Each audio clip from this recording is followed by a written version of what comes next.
Good evening and welcome to the God Debate. My name is Malcolm Phelan, and together with Joseph Stanfield, Arnav Dutt, Mike Ray, and the Dean's Fellows, we've organized the debate that you're about to see. Now, whether you're here tonight to hear an exchange of views, an enlightening discussion, or just a good show, I know you're not here to hear a long speech from an undergraduate, so I will keep this short. First, allow me to recognize those in the Notre Dame community who made this debate possible.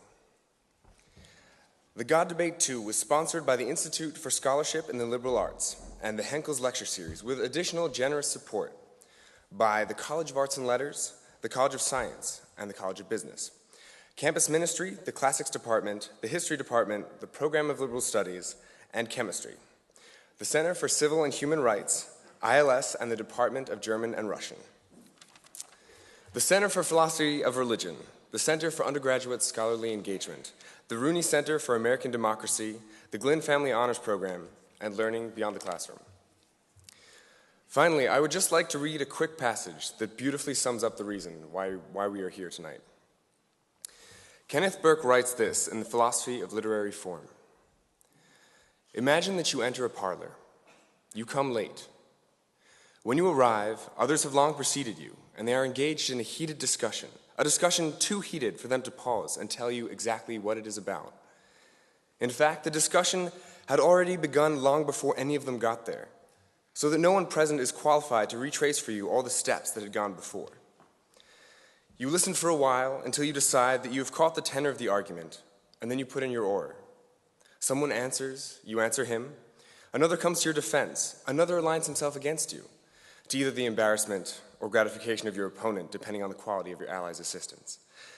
However, the discussion is interminable. The hour grows late, and you must depart. And you do depart, with the discussion still vigorously in progress. So now, please join me in welcoming two more to our discussion. Sam Harris and William Lane Craig.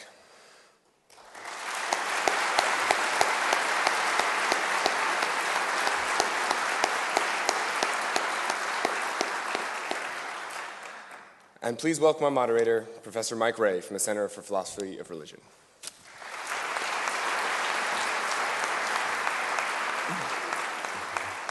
Thanks, Malcolm.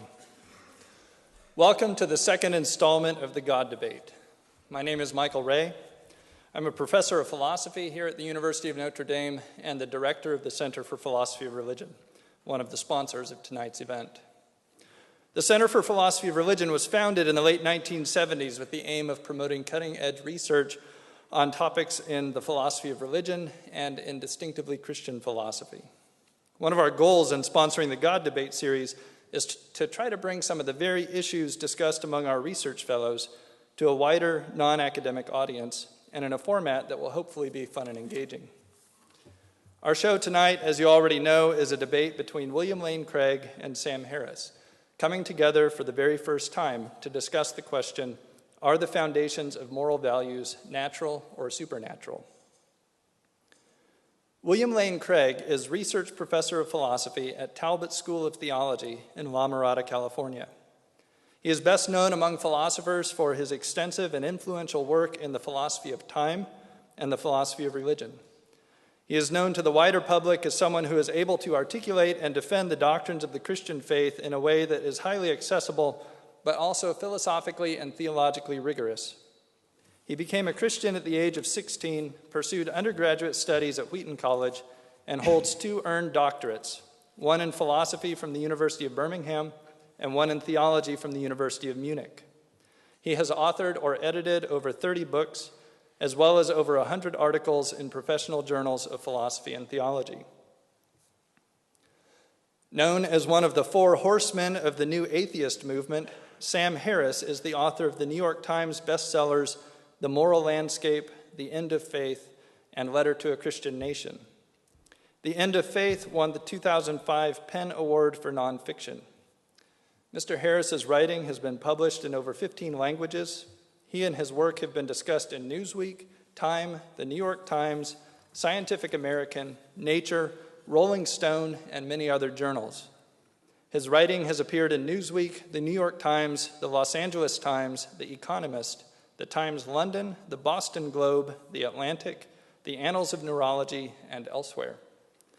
Mr. Harris is a co-founder and CEO of Project Reason, a nonprofit foundation devoted to spreading scientific knowledge and secular values in society. He received a degree in philosophy from Stanford University and a PhD in neuroscience from UCLA. The structure of tonight's debate will be as follows.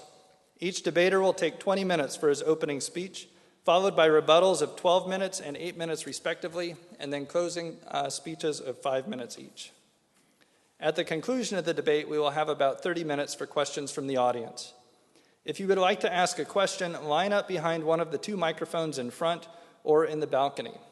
We're letting Notre Dame students ask the first 4 questions tonight, so if you are not a Notre Dame student and somehow find yourself at the front of the Q&A line, please allow a student to go ahead of you. Time will be kept strictly. There is a timekeeper in the front who can be seen by both speakers, and once each speaker's time has elapsed, he will be given at most 15 seconds to finish his final sentence before being rudely interrupted by me, the time enforcer. Because we are keeping the time strict, we ask you to hold all applause and other indications of agreement or disagreement, cheering, crowd surfing, and the like, until the very end of the debate. Please remember that flash photography, videotaping, and active cell phones are all prohibited. Finally, remember that Notre Dame is the world's #1 institution in the philosophy of religion and also has one of the world's best theology departments. Any questions you don't get to ask during the 25 or 30-minute Q&A, you can ask of your local faculty in the days and weeks to come. And now on with the show.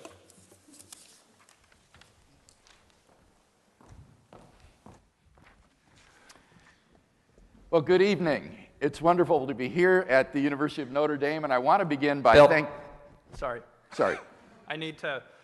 We're going to begin each speech with me checking with the timekeeper to make sure that he's ready, and then the timekeeper is going to hit go, and then you get to go. All right. So you go when I say begin. Sorry for jumping the gun. Professor Craig gets the first word in the debate. Dr. Harris gets the last word. Timekeeper, are you ready? This is 20 minutes. Begin.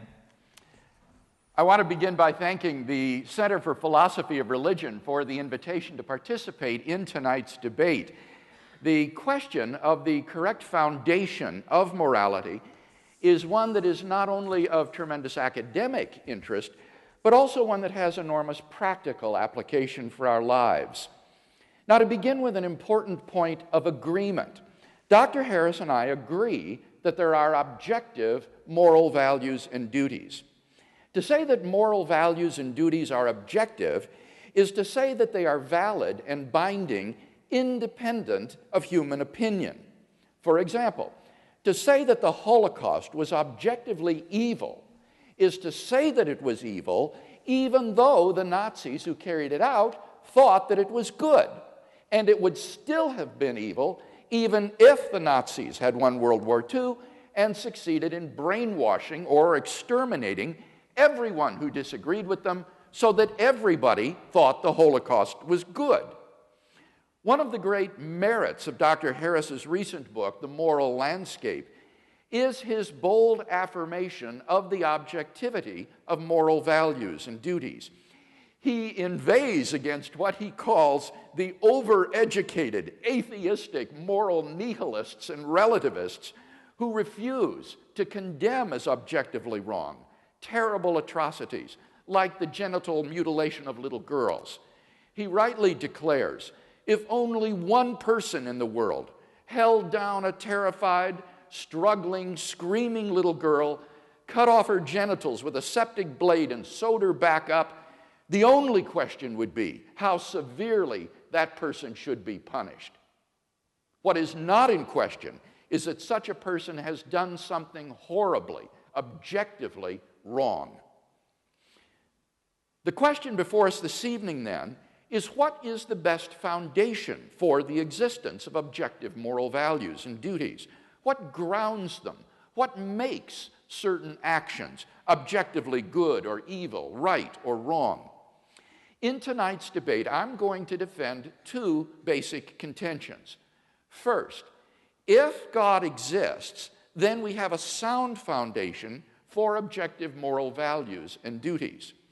And second, if God does not exist, then we do not have a sound foundation for objective moral values and duties.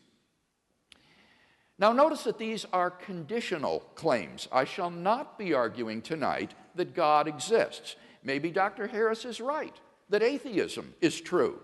That wouldn't affect the truth of my two contentions. All that would follow is that objective moral values and duties would then, contrary to Dr. Harris, not exist. So let's look at that first contention together. If God exists, then we have a sound foundation for objective moral values and duties. Here, I want to examine two subpoints with you. First, theism provides a sound foundation for objective moral values. Moral values have to do with what is good or evil. On the theistic view, objective moral values are grounded in God. As St. Anselm saw, God is by definition the greatest conceivable being, and therefore the highest good. Indeed, he is not merely perfectly good, he is the locus and paradigm of moral value. God's own holy and loving nature provides the absolute standard against which all actions are measured. He is, by nature, loving, generous, faithful, kind, and so forth. Thus, if God exists, objective moral values exist, wholly independent of human beings. Second, theism provides a sound foundation for objective moral duties. On a theistic view, objective moral duties are constituted by God's commands. God's moral nature is expressed in relation to us in the form of divine commandments, which constitute our moral duties or obligations. Far from being arbitrary, God's commandments must be consistent with his holy and loving nature. Our duties, then, are constituted by God's commandments, and these, in turn, reflect his essential character. In the Judeo-Christian tradition, the whole moral duty of man can be summed up in the two great commandments. First, you shall love the Lord your God with all your strength and with all your soul and with all your heart and with all your mind. And second, you shall love your neighbor as yourself. On this foundation, we can affirm the objective rightness of love, generosity, self-sacrifice, and equality, and condemn as objectively wrong selfishness, hatred, abuse, discrimination, and oppression. In summary, then, theism has the resources for a sound foundation for morality. It grounds both objective moral values and objective moral duties. And hence, I think it's evident that if God exists, we have a sound foundation for objective moral values and duties. Let's turn then to my second contention, that if God does not exist, then we do not have a sound foundation for objective moral values and duties. Consider first the question of objective moral values. If God does not exist, then what basis remains for the existence of objective moral values? In particular, why think that human beings would have objective moral worth? On the atheistic view, human beings are just accidental byproducts of nature, which have evolved relatively recently on an infinitesimal speck of dust called the planet Earth, and which are doomed to perish individually and collectively in a relatively short time. On atheism, it's hard to see any reason to think that human well-being is objectively good, any more than insect well-being or rat well-being or hyena well-being. This is what Dr. Harris calls the value problem. The purpose of Dr. Harris's book, The Moral Landscape, is to explain the basis on atheism of the existence of objective moral values. He explicitly rejects the view that moral values are Platonic objects existing independent of the world. So, his only recourse is to try to ground moral values in the natural world. But how can you do that, since nature in and of itself is just morally neutral? On a naturalistic view, moral values are just the behavioral byproducts of biological evolution and social conditioning. Just as a troop of baboons exhibit cooperative and even self-sacrificial behavior because natural selection has determined it to be advantageous in the struggle for survival, so their primate cousins, Homo sapiens, have evolved a sort of herd morality for precisely the same reasons. As a result of sociobiological pressures, there has evolved among Homo sapiens a sort of herd morality which functions well in the perpetuation of our species. But on the atheistic view, there doesn't seem to be anything that makes this morality objectively binding and true. The philosopher of science, Michael Ruse, reports, the position of the modern evolutionist is that humans have an awareness of morality because such an awareness is of biological worth. Morality is a biological adaptation, no less than our hands and feet and teeth. Considered as a rationally justifiable set of claims about an objective something, ethics is illusory. I appreciate that when somebody says, "Love thy neighbor as thyself," they think they are referring above and beyond themselves. Nevertheless, such reference is truly without foundation. Morality is just an aid to survival and reproduction, and any deeper meaning is illusory. If we were to rewind the film of human evolution and start anew, people with a very different set of moral values might well have evolved. As Darwin himself wrote in The Descent of Man, if men were reared under precisely the same conditions as hive bees, there can hardly be a doubt that our unmarried females would, like the worker bees, think it a sacred duty to kill their brothers, and mothers would strive to kill their fertile daughters, and no one would think of interfering. For us to think that human beings are special and our morality is objectively true is to succumb to the temptation to speciesism, that is to say, an unjustified bias in favor of one's own species.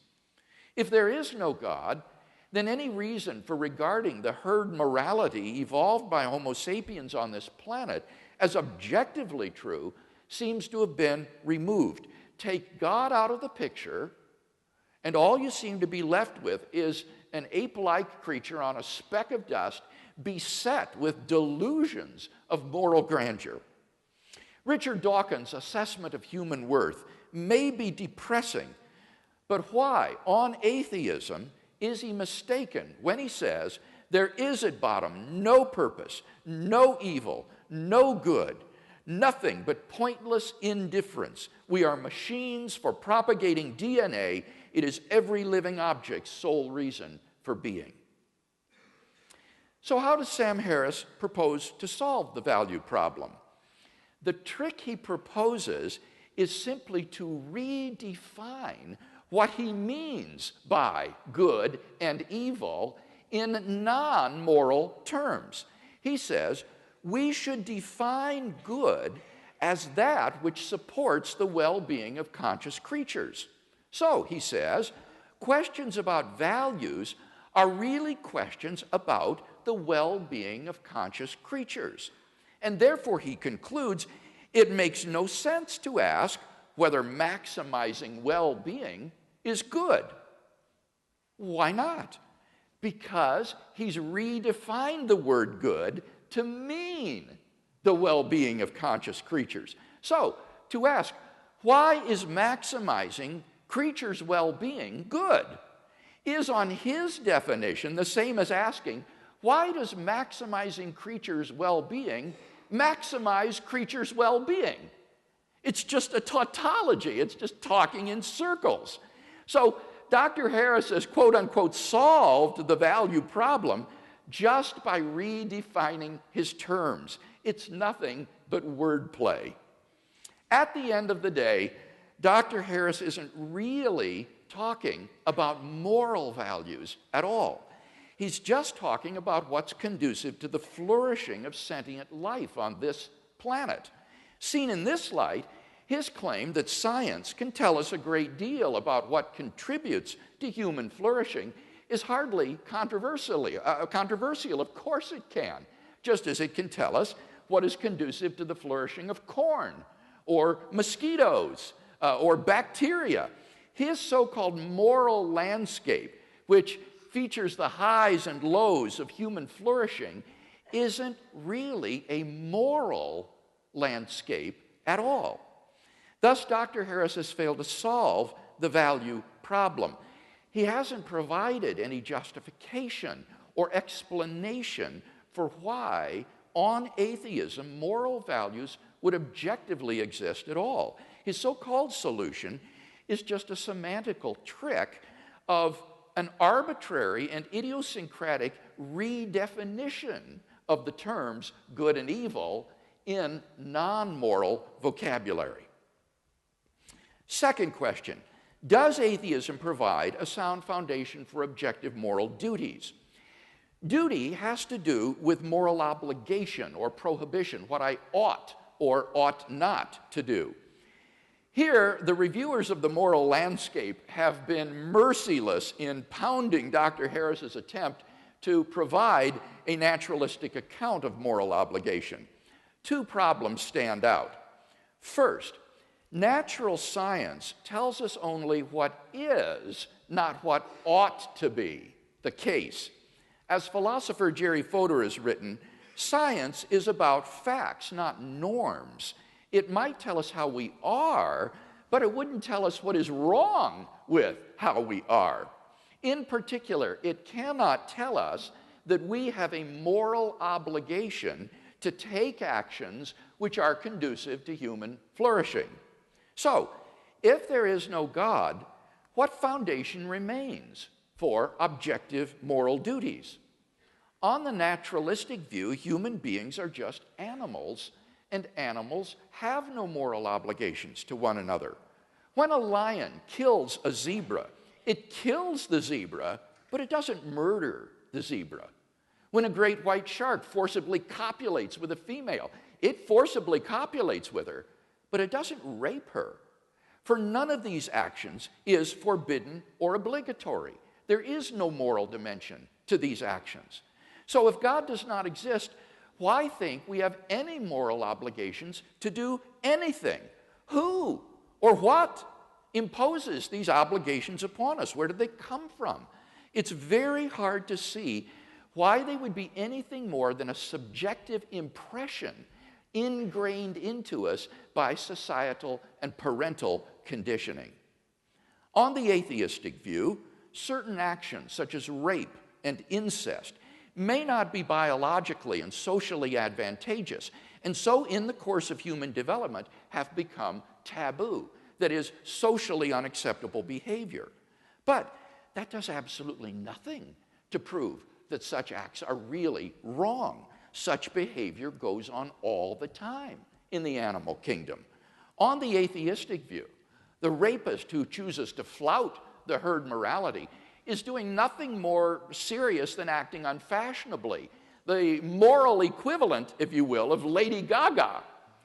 If there is no moral lawgiver, then there is no objective moral law. And if there is no objective moral law, then we have no objective moral duties. Thus, Dr. Harris's view lacks any source for objective moral duty. Second problem, ought implies can. A person is not morally responsible for an action which he is unable to avoid. For example, if somebody shoves you into another person, you're not responsible for bumping into him. You had no choice. But Sam Harris believes that all of our actions are causally determined and that there is no free will. Dr. Harris rejects not only libertarian accounts of free will, but also compatibilistic accounts of freedom. But if there is no free will, then no one is morally responsible for anything. In the end, Dr. Harris admits this, though it's tucked away in the endnotes of his volume. Moral responsibility, he says, and I quote, is a social construct, not an objective reality. I quote, in neuroscientific terms, no person is more or less responsible than any other for the actions they perform. His thoroughgoing determinism spells the end of any hope or possibility of objective moral duties because on his worldview, we have no control over what we do. Thus, on Dr. Harris's view, there is no source of objective moral duties because there is no moral lawgiver, and no possibility of objective moral duty because there is no free will. Therefore, on his view, despite his protestations to the contrary, right and wrong do not really exist. Thus, Dr. Harris's naturalistic view fails to provide a sound foundation for objective moral values and duties. Hence, if God does not exist, we do not have a sound foundation for morality, which is my second contention. In conclusion, then, we've seen that if God exists, we have a sound foundation for objective moral values and objective moral duties. But that if God does not exist, then we do not have a sound foundation for objective moral values and duties. Dr. Harris's atheism thus sits very ill with his ethical theory. What I'm offering Dr. Harris tonight is not a new set of moral values. I think by and large we share the same applied ethics. Rather, what I'm offering is a sound foundation for the objective moral values and duties that we both hold dear. Thank you very much.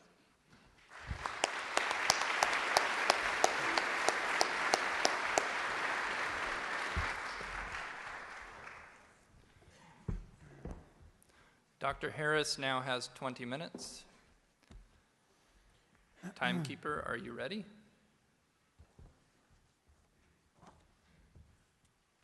Begin. Well, first let me say it's an honor to be here at Notre Dame, and I'm very happy to be debating Dr. Craig, the one Christian apologist who seems to have put the fear of God into many of my fellow atheists. I've actually gotten more than a few emails this week that more or less read, "Brother, please don't blow this." So you will be the judge. Now, as many of you know, I've spent a fair amount of time criticizing religion. And one of the perks of this job is that you immediately hear from all the people who think that criticizing religion is a terrible thing to do. And strangely, the reason people rise to the defense of God is not that there's so much evidence that God exists, but that they believe that belief in God is the only intellectual framework for an objective morality. And clearly Dr. Craig is among their number. Now, the sense is that without the conviction that moral truths exist, that words like right and wrong and good and evil actually mean something, humanity will just lose its way. That's the fear, and I actually share that fear. I've come to believe that this concern that many religious people have of the erosion of secular morality is not an entirely empty one. Now, I once spoke at an academic meeting on these themes, and I said, as I will say tonight, that once we understand morality in terms of human well-being, we'll be able to make strong claims about which behaviors and ways of life are good for us and which aren't. And I cited as an example the sadism and misogyny of the Taliban as an example of a worldview that was less than perfectly conducive to human flourishing. And it turns out that to denigrate the Taliban at a scientific meeting is to court controversy. Mm-hmm. And after my remarks, I fell into debate with another invited speaker, and this is more or less exactly how our conversation went. She said, "How could you ever say that forcing women to wear burqas is wrong from the point of view of science?" I said, well, because I think it's pretty clear that right and wrong relate to human well-being, and it's just as clear that forcing half the population to live in cloth bags and beating them or killing them when they try to get out is not a way of maximizing human well-being. And she said, well, that's just your opinion. And I said, okay, well, let's make it even easier. Let's say we found a culture that was literally removing the eyeballs of every third child, okay, at birth. Would you then agree that we had found a culture that was not perfectly maximizing human well-being? And she said, it would depend on why they were doing it. So after my eyebrows returned from the back of my head, I said, okay, well, let's say they're doing it for religious reasons. Let's say they have a scripture which says every third should walk in darkness, or some such nonsense. Okay. And then she said, well, then you could never say that they were wrong. Okay, and so you should know, I was talking to someone who has a deep background in science and philosophy. She's actually since been appointed to the President's Council on Bioethics. She's one of 13 people advising President Obama on all of the ethical implications of advances in medicine and related science and technology. And she had just delivered a perfectly lucid lecture on the moral implications of neuroscience for the courts. And she was especially concerned that we could be subjecting captured terrorists to lie detection neuroimaging technology. And she viewed this as really an unconscionable violation of cognitive liberty. So on the one hand, her moral scruples were very finely calibrated to recoil from the slightest perceived misstep in ethical terms in our war on terror. And yet she was quite willing to forgive some primitive culture its fondness for removing the eyeballs of children in its religious rituals. And she seemed to me quite terrifyingly detached from the very real suffering of millions of women in Afghanistan at this moment. So I see this double standard as a problem. Okay, and strangely, this is precisely the erosion of basic common sense that many religious people are worried about. I hope it'll be clear to you at the end of this hour that religion is not an answer to this problem. Okay, belief in God is not only unnecessary for a universal morality, it is itself a source of moral blindness. Now, it's widely believed that there are two quantities in this universe. There are facts on the one hand, and of course science can give us our most rigorous discussion of these. But then there are values, which many people like Dr. Craig think science can't touch. Okay, questions of meaning and morality and what life is good for. Now, of course, everyone thinks that science can help us get what we value, okay, but it can never tell us what we ought to value. Okay, and therefore, it cannot, in principle, be applied to the most important questions in human life, questions like how we should raise our children or what constitutes a good life. Now, it's thought, from the point of view of science, and Dr. Craig just gave voice to this opinion, that when we look at the universe, all we see are patterns of events. Just one thing follows another. Okay, and there's no corner of the universe that declares certain of its events to be good or evil or right or wrong. Apart from us, I mean, our minds, we declare certain events to be better than others. But in doing that, it seems that we're merely projecting our own preferences and desires onto a reality that is intrinsically value-free. And where do our notions of right and wrong come from? Well, clearly they've been drummed into us by evolution, that the product of these apish urges and social emotions, and then they get modulated by culture. You take sexual jealousy, for instance. I mean, this is an attitude that has been bred into us over millions of years. Okay, our ancestors were highly covetous of one another, despite the fact that everyone was covered with hair and had terrible teeth. And this possessiveness now gets enshrined in various cultural institutions like the institution of marriage. Okay, so therefore, a statement like, it's wrong to cheat on one's spouse, okay, seems a mere summation of these contingencies. It seems like it's an improvisation on the back of biology. Okay, it seems that from the point of view of science, it can't really be wrong to cheat on your spouse. Okay, this is just how apes like ourselves worry when we learn to worry with words. Okay, now here is where religious people, like Dr. Craig, begin to get a little queasy, as I think they should. Okay. And many see no alternative but to insert the God of Abraham, an Iron Age God of war, into the clockwork as an invisible arbiter of moral truth. Okay, it is wrong to cheat on your spouse because Yahweh deems that it is so. Okay, which is curious because in other moods, Yahweh is perfectly fond of genocide and slavery and human sacrifice.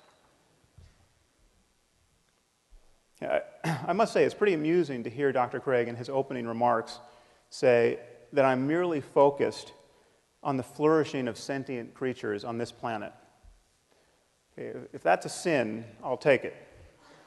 Okay, one wonders what Dr. Craig is focused on. Now, incidentally, you should not trust Dr. Craig's reading of me. Half the quotes he provided from me, as though I wrote them, were quotes from people I was quoting in my book, and often to different effects. So you'll have to read the book. Now, in claiming that values reduce to the well-being of conscious creatures, as I will, I'm introducing two concepts, consciousness and well-being. Now, let's start with consciousness. This is not an arbitrary starting point. Imagine a universe devoid of the possibility of consciousness. Imagine a universe entirely constituted of rocks. Okay, there's clearly no happiness or suffering in this universe. There's no good or evil. Value judgments don't apply. For changes in the universe to matter, they have to matter, at least potentially, to some conscious system. Okay, what about well-being? Well, the well-being of conscious creatures and the link between that and morality may seem open to doubt, but it shouldn't. Okay, here's the only assumption you have to make. Imagine a universe in which every conscious creature suffers as much as it possibly can for as long as it can. Okay, I call this the worst possible misery for everyone. Okay, the worst possible misery for everyone is bad. Okay, if the word bad applies anywhere, it applies here. Now, if you think the worst possible misery for everyone isn't bad, or maybe it has a silver lining, or maybe there's something worse, I don't know what you're talking about. And what's more, I'm pretty sure you don't know what you're talking about either. What I'm saying is the minimum standard of moral goodness is to avoid the worst possible misery for everyone. If we should do anything in this universe, if we ought to do anything, if we have a moral duty to do anything, it's to avoid the worst possible misery for everyone. Okay, and the moment you admit this, you admit that all other states of the universe are better than the worst possible misery for everyone. You have the worst possible misery for everyone over here, and all these other constellation of experiences arrayed out here.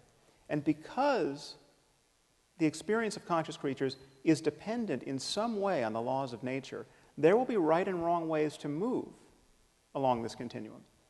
It will be possible to think you're avoiding the worst possible misery for everyone and to fail. You can be wrong in your beliefs about how to navigate this space.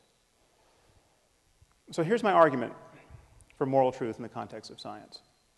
Questions of right and wrong and good and evil depend upon minds. Okay, they depend upon the possibility of experience. Minds are natural phenomena. They depend upon the laws of nature in some way. Okay, morality and human values, therefore, can be understood through science because in talking about these things, we are talking about all of the facts that influence the well-being of conscious creatures. In our case, we're talking about genetics and neurobiology and psychology and sociology and economics. Now, I view this space of all possible experience as a kind of moral landscape with peaks that correspond to the heights of well-being and valleys that correspond to the lowest suffering. And the first thing to realize is that there may be many equivalent peaks in this space. There may be many different but morally equivalent ways for human beings to thrive. But there will be many more ways not to thrive. There'll be many more ways to fail to be on a peak. There are clearly more ways to suffer unnecessarily in this world than to be sublimely happy. Now, the Taliban are still my favorite example of a culture that is struggling mightily to build a society that's clearly less good than many other societies on offer. The average lifespan for women in Afghanistan is 44 years. Okay, they have a 12% literacy rate. They have the highest, almost the highest infant mortality and maternal mortality in the world, and almost the highest fertility. So this is one of the best places on earth to watch women and infants die. Okay, it seems to me perfectly obvious that the best response to this dire situation, which is to say the most moral response, is not to throw battery acid in the faces of little girls for the crime of learning to read. Now, of course, this is common sense to us, unless you happen to be a bioethicist on the President's Commission at this moment. But I'm saying, at bottom, these are also truths about biology and neurology and psychology and sociology and economics. It is not unscientific to say that the Taliban are wrong about morality, that the moment we notice that we know anything at all about human well-being, we have to say this. Okay, now, some people with a little philosophical training may be tempted to say, but what if a father wants to burn off his daughter's face with battery acid? Who are you to say that he's not as moral as we are? What if he has an alternate conception of well-being that's just as legitimate? Or who's to say that we should care about the well-being of little girls? This is the kind of email I get, incidentally. Now, moral skeptics of this kind, and Dr. Craig has essentially endorsed this position, in a way, without God, think that the only way to judge one person's values to be wrong are with respect to another person's values, and all such judgments have to be on a par. Okay, this is not true.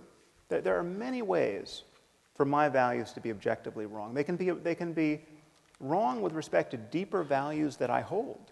They can be wrong with respect to deeper values that I would hold if I were only a deeper person. It's clearly possible to value things that will reliably make you miserable in this life. It's clearly possible to be cognitively and emotionally closed to experiences that you would want if you were only intelligent and knowledgeable enough to want them. It is possible not to know what one is missing in life. So things can be right or wrong or good or evil, quite independent of a person's opinions. Now, some of you might worry that I haven't defined well-being enough. How can something this loose as a concept be the benchmark of objective values? Well, consider by analogy the concept of physical health. Physical health is very difficult to define.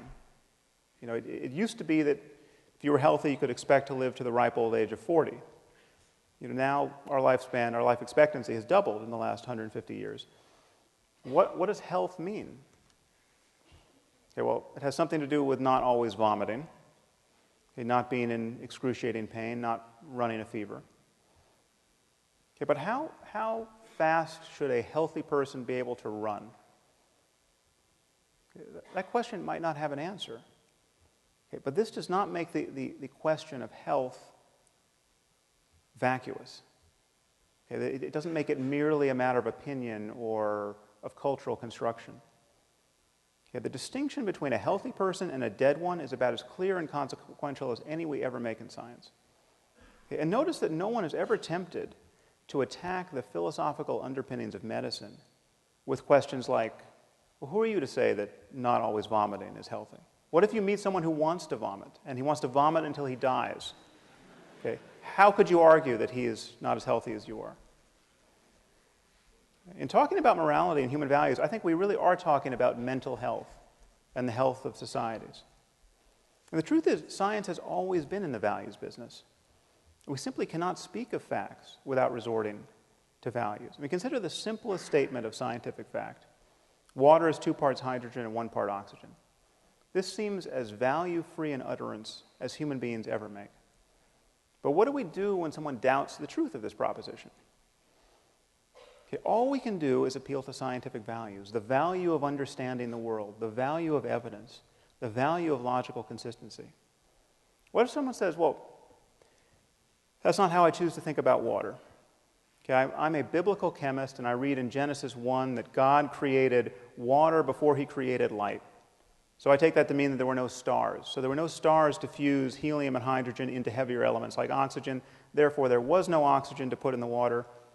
So either water has no oxygen or God created special oxygen to put in the water. But I don't think he would do that because that would be biblically inelegant. Okay, what can we say to such a person? Okay, all we can do is appeal to scientific values. And if he doesn't share those values, the conversation is over. Okay, if someone doesn't value evidence, what evidence are you going to provide to prove that they should value it? If someone doesn't value logic, what logical argument could you provide to show the importance of logic? Okay, so I think this split between facts and values should look really strange to you on its face. I mean, what are we really saying when we say that science can't be applied to the most important questions in human life? Okay, we're saying that when we get our biases out of the way, when we most fully rely on clear reasoning and honest observation, when intellectual honesty is at its zenith, well, then those efforts have no application whatsoever to the most important questions in human life. That is precisely the mood you cannot be in to answer the most important questions in human life. It would be very strange if that were so.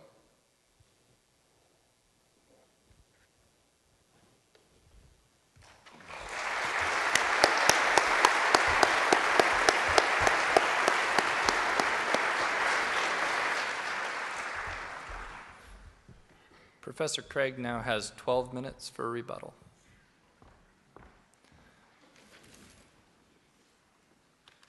Timekeeper, are you ready? Begin. You'll recall in my first speech that I said I was going to defend two basic contentions tonight. First, that if God exists, then we have a sound foundation for objective moral values and duties. First, I explained that if God exists, then objective moral values are grounded in the character of God himself, who is essentially compassionate, fair, kind, generous, and so forth. Here, Dr. Harris didn't have anything by way of disagreement to say, but I do want to clear up a possible confusion. He represented this by saying that if religion were not true, then words like good and evil, right and wrong would have no meaning. I'm not maintaining that. That is to confuse moral ontology with moral semantics. Moral ontology asks, what is the foundation of objective moral values and duties? Moral semantics asks, what is the meaning of moral terms? And I am not making any kind of semantical claim tonight that good means something like commanded by God. Rather, my concern is moral ontology. What is the ground or the foundation of moral values and duties? To give an illustration, think of light. Light is a certain visible range of the electromagnetic spectrum, but obviously that isn't the meaning of the word light. People knew how to use the word light long before they discovered its physical nature. And I might also add, they certainly knew the difference between light and darkness long before they understood the physics of light. Now, in exactly the same way, we can know the meaning of moral terms like good and evil, right and wrong, and know the difference between good and evil without being aware that the good is grounded in God ontologically. So that is the position I'm defending tonight, is that moral values are grounded ontologically in God. Second, our moral duties are grounded by God's commandments, which are necessary reflections of his nature. Here, the only response I detected from Dr. Harris was to refer to the atrocities in the Hebrew Bible. But I think this is quite irrelevant to tonight's discussion. There are plenty of divine command theorists who are not Jews or Christians and place no stock whatsoever in the Bible. So this isn't an objection to divine command theory that I'm defending tonight. Now, if you are interested in biblical ethics, I want to highly recommend Paul Copan's new book, Is God a Moral Monster?, which examines those passages in the Hebrew Bible in light of the ancient Near East, and I can guarantee you it will be a very enlightening and interesting read. But this issue is strictly irrelevant in tonight's debate. So we've not heard any objection to a theistic grounding for ethics. If God does exist, it's clear, I think, obvious even, that we have a sound foundation for objective moral values and duties. Now, what if God does not exist? Is there a sound foundation, first of all, for objective moral values? Now here, Dr. Harris said you don't need religion in order to have universal morality. Again, that's a confusion. Of course you don't. Remember, the Nazis, for example, could have won World War II and established a universal morality. The issue isn't universality, the issue is objectivity.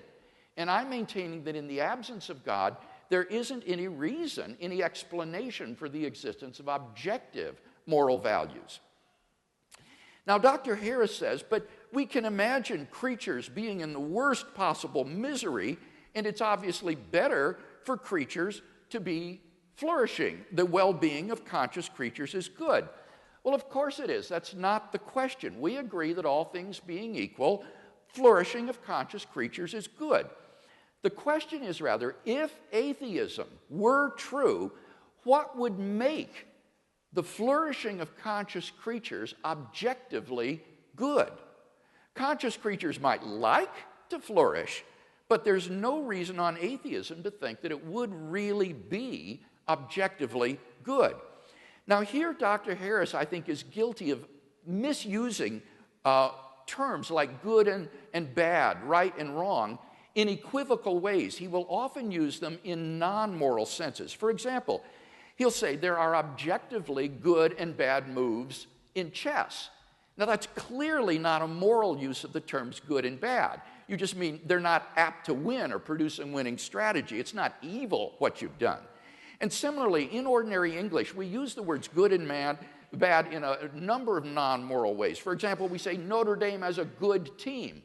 Now, we can hope it's an ethical team, but that's not what's indicated by the win-loss record. That is a different meaning of good. Or we say that's a good way to get yourself killed. Or that's a good game plan. Or the sunshine felt good. Or that's a good route to East Lansing. Or there's no good reason to do that. Or she's in good health. All of these are non-moral uses of the word good. And Dr. Harris's contrast of the good life and the bad life is not an ethical contrast between a morally good life and an evil life. It's a contrast between a pleasurable life and a miserable life. And there's no reason to identify pleasure, misery with good and evil, especially on atheism. So there's just no reason that's been given on atheism for thinking the flourishing of conscious creatures is objectively good. But Dr. Harris has to defend an even more radical claim than that. He claims that the property of being good is identical with the property of creaturely flourishing. And he's not offered any defense of this radical identity claim. In fact, I think we have a knockdown argument against it. Now, bear with me here. This is a little technical. On the next to last page of his book, Dr. Harris makes the telling admission that if people like rapists, liars, and thieves could be just as happy as good people, then his moral landscape would no longer be a moral landscape. Rather, it would just be a continuum of well-being whose peaks are occupied by good and bad people or evil people alike. Now, what's interesting about this is that earlier in the book, Dr. Harris explained that about 3 million Americans are psychopathic. That is to say, they don't care about the mental states of others. They enjoy inflicting pain on other people. But that implies that there's a possible world which we can conceive in which the continuum of human well-being is not a moral landscape. The peaks of well-being could be occupied by evil people. But that entails that in the actual world, the continuum of well-being and the moral landscape are not identical either. For identity is a necessary relation. There is no possible world in which some entity A is not identical to A. So if there's any possible world in which A is not identical to B, then it follows that A is not in fact identical to B. Now, since it's possible that human well-being and moral goodness are not identical, it follows necessarily that human well-being and goodness are not the same as Dr. Harris has asserted in his book. Now, it's not often in philosophy that you get a knockdown argument against a position, but I think we've got one here by granting that it's possible that the continuum of well-being is not identical to the moral landscape. Dr. Harris's view becomes logically incoherent. And all of this goes to underline my fundamental point that on atheism, there's just no reason to identify the well-being of conscious creatures with moral goodness. Atheism cannot explain the reality, the objective reality of moral values. What about objective moral duties? I first argued from the is-ought distinction that there is no basis on atheism for thinking that we have any moral duties. And here Dr. Harris says, if we have a moral duty to do anything, we have a duty to avoid the worst possible misery. But the question is the antecedent of that conditional. If we have a moral duty to do anything, what I'm arguing is that on atheism, I don't see any reason to think we have any moral duties to do anything. Moral obligations or prohibitions arise in response to imperatives from a competent authority. For example, if a policeman tells you to pull over, then because of his authority, who he is, you are legally obligated to pull over. But if some random stranger tells you to pull over, you're not legally obligated to do so. Now, in the absence of God, what authority is there to issue moral commands or prohibitions? There is none on atheism, and therefore there are no moral imperatives for us to obey. In the absence of God, there just isn't any sort of moral obligation or prohibition that characterizes our lives. In particular, we're not morally obligated to promote the flourishing of conscious creatures. So this is-ought distinction seems to me to be one that's fatal to Dr. Harris's position and has been widely recognized as such by reviewers of the moral landscape. But secondly, the problem that's even worse is the ought implies can problem. In the absence of the ability to do otherwise, there is no moral responsibility. In the absence of freedom of the will, we are just puppets or electrochemical machines. And puppets do not have moral responsibilities. Machines are not moral obligations. But on Dr. Harris's view, there is no freedom of the will, either in a libertarian or a compatibilistic sense, and therefore there is no moral responsibility. So there isn't even the possibility of moral duty on his view. So while I can affirm and applaud Dr. Harris's affirmation of the objectivity of moral values and moral duties, at the end of the day, his philosophical worldview just doesn't ground these entities that we both want to affirm. If God exists, then we clearly have a sound foundation for objective moral values and moral duties. But if God does not exist, that is, if atheism is true, then there is no basis for the affirmation of objective moral values, and there is no ground for objective moral duties, because there is no moral lawgiver and there is no freedom of the will. And therefore, it seems to me that atheism is simply bereft of the adequate ontological foundations to establish the moral life.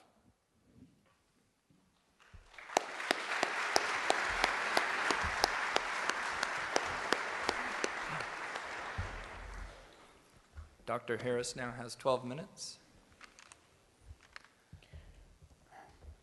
Timekeeper, are you ready? Begin. Well, that was all very interesting. Ask yourselves, what is wrong with spending eternity in hell? Well, I'm told it's rather hot there, for one. Dr. Craig is not offering an alternative view of morality. Okay, the whole point of Christianity, or so it is imagined, is to safeguard the eternal well-being of human souls. Now, happily, there's absolutely no evidence that the Christian hell exists. Okay, and I think we should look at the consequences of believing in this framework, this theistic framework, in this world, and what these moral underpinnings actually would be. All right. 9 million children die every year before they reach the age of 5.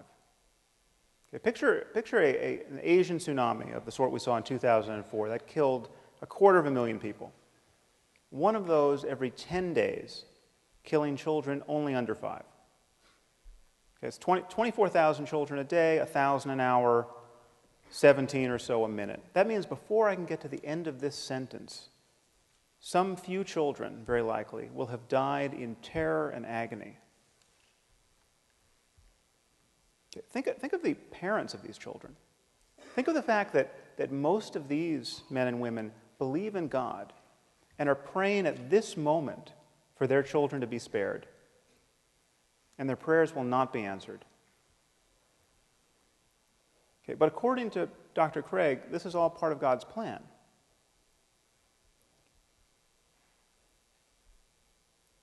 Any God who would allow children by the millions to suffer and die in this way, and their parents to grieve in this way, either can do nothing to help them or doesn't care to. He is therefore either impotent or evil. And worse than that, on Dr. Craig's view, most of these people, many of these people certainly, will be going to hell because they're praying to the wrong God. Just think about that. Okay, through no fault of their own, they were born into the wrong culture where they got the wrong theology and they missed the revelation. Okay, there are 1.2 billion people in India at this moment. Most of them are Hindus, most of them therefore polytheists. Okay, in Dr. Craig's universe, no matter how good these people are, they are doomed. If you are praying to the monkey god Hanuman, you are doomed. You will be tortured in hell for eternity. Now, is there the slightest evidence for this? No. It just says so in Mark 9 and Matthew 13 and Revelation 14. Okay, perhaps you'll remember from the Lord of the Rings, it says when the elves die, they go to Valinor, but they can be reborn in Middle-earth. Okay, I say that just as a point of comparison. Okay, so God created the cultural isolation of the Hindus. Okay, he engineered the circumstance of their deaths in ignorance of revelation. And then he created the penalty for this ignorance, which is an eternity of conscious torment in fire. Okay, on the other hand, on Dr. Craig's account, your run-of-the-mill serial killer in America, okay, who spent his life raping and torturing children, need only come to God, come to Jesus on death row. And after a final meal of fried chicken, he's going to spend an eternity in heaven after death. Okay, one thing should be crystal clear to you. This vision of life has absolutely nothing to do with moral accountability. Okay, and please notice the double standard that people like Dr. Craig use to exonerate God from all this evil. Okay, we're told that God is loving and kind and just and intrinsically good.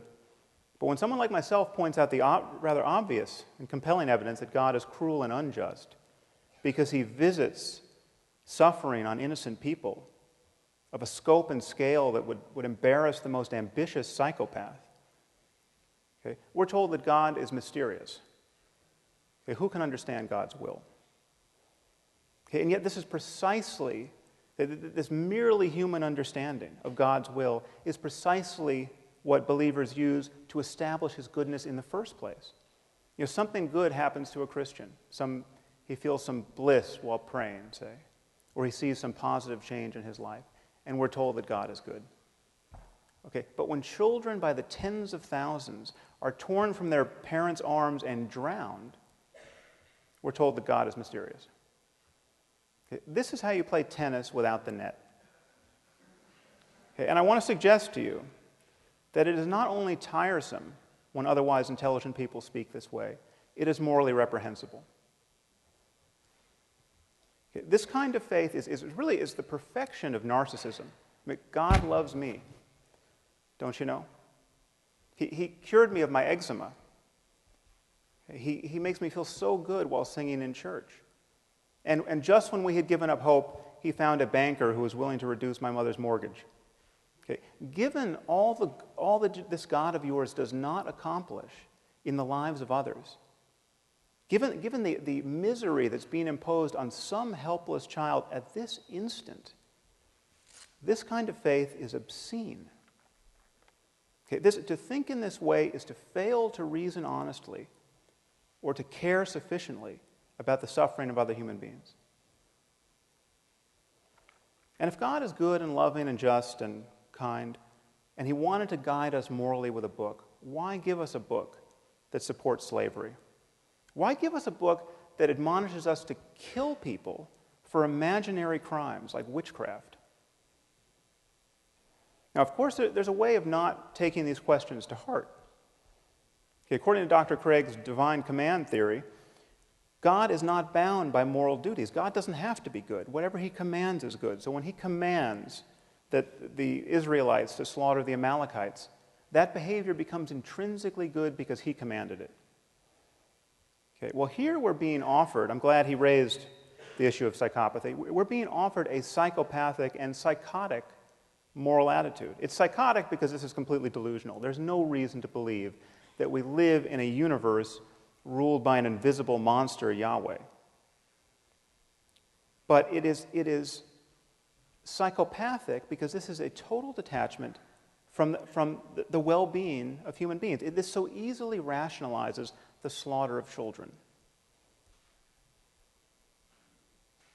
Okay, just think about the Muslims at this moment who are blowing themselves up, okay, convinced that they are agents of God's will. There is absolutely nothing that Dr. Craig can say against their behavior in moral terms, apart from his own faith-based claim that they're praying to the wrong God. Okay, if they had the right God, what they were doing would be good on divine command theory. Now, I'm obviously not saying that Dr. Craig or all religious people are psychopaths and psychotics, but this to me is the true horror of religion. Okay, it allows perfectly decent and sane people to believe by the billions what only lunatics could believe on their own. Okay, if you wake up tomorrow morning thinking that saying a few Latin words over your pancakes is going to turn them into the body of Elvis Presley, okay, you have lost your mind. Okay? But if you think more or less the same thing about a cracker and the body of Jesus, you're just a Catholic.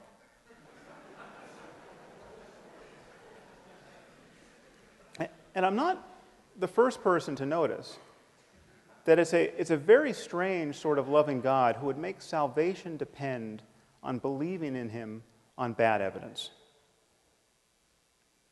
Okay, I mean, if you lived 2,000 years ago, there was evidence galore. I mean, he was just performing miracles. But apparently he got tired of being so helpful. Okay, and so now we all inherit this very heavy burden of the doctrine's implausibility.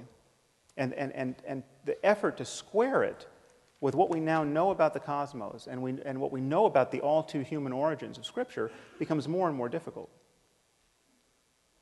Okay, and it's not just the generic God that Dr. Craig is recommending. It is God the Father and Jesus the Son. Okay, Christianity, on Dr. Craig's account, is the true moral wealth of the world. Well, I hate to break it to you here at Notre Dame, but Christianity is a cult of human sacrifice.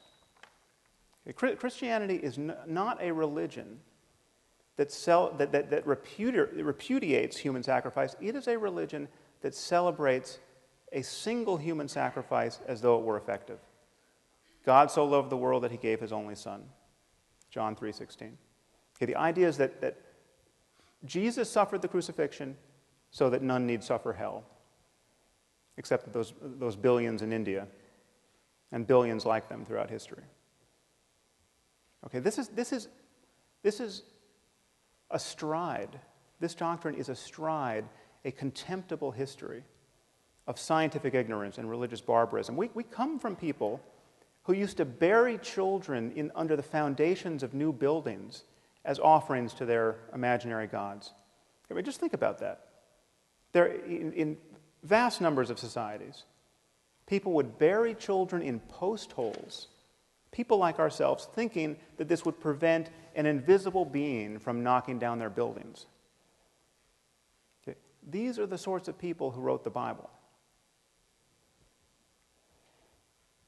Okay. If there is a less moral framework than the one Dr. Craig is proposing, I haven't heard of it.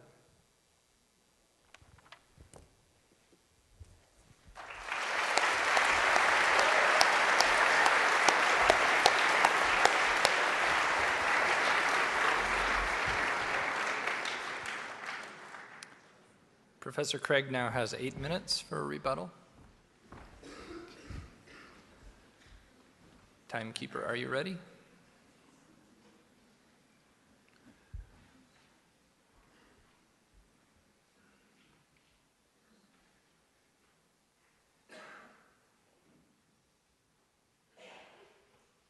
Begin. The less moral framework is atheism. Atheism has no grounds for objective moral values or duties. And it's interesting that in that last speech, I was disappointed to hear no defense given of that crucial second contention that I offered against Dr. Harris's view. Remember, we talked about the value problem. I gave what I consider a knockdown argument to show that the moral landscape is not identical to the continuum of human flourishing. We talked about objective moral duties, the is versus ought distinction, the ought implies can problem. None of these have been responded to. So if you want a really desperate moral system, try atheism. There's no foundation for objective moral values and duties there. Now, what about theism? Does it do any better? Well, in the last speech, we heard some attacks on my first contention that God provides a sound foundation for morality. Unfortunately, it seems to be that most of these were red herrings. A red herring is a smelly old fish that's dragged across the path of the bloodhounds to distract them from their true quarry, so they get distracted and go off following the dead fish. And I'm not going to be distracted by the red herrings that were offered in that last speech. For example, in response to my claim that if God exists, then objective moral values exist, we heard that I haven't truly offered an alternative to his view, because the goal on theism is to avoid hell. Honestly, it just simply shows how poorly Sam Harris understands Christianity. You don't believe in God to avoid going to hell. Belief in God isn't some kind of fire insurance. You believe in God because God, as the supreme good, is the appropriate object of adoration and love. He is goodness itself to be desired for its own sake. And so the fulfillment of human existence is to be found in relation to God. It is because of who God is and his moral worth that he is worthy of worship. It has nothing to do with avoiding hell or promoting your own well-being.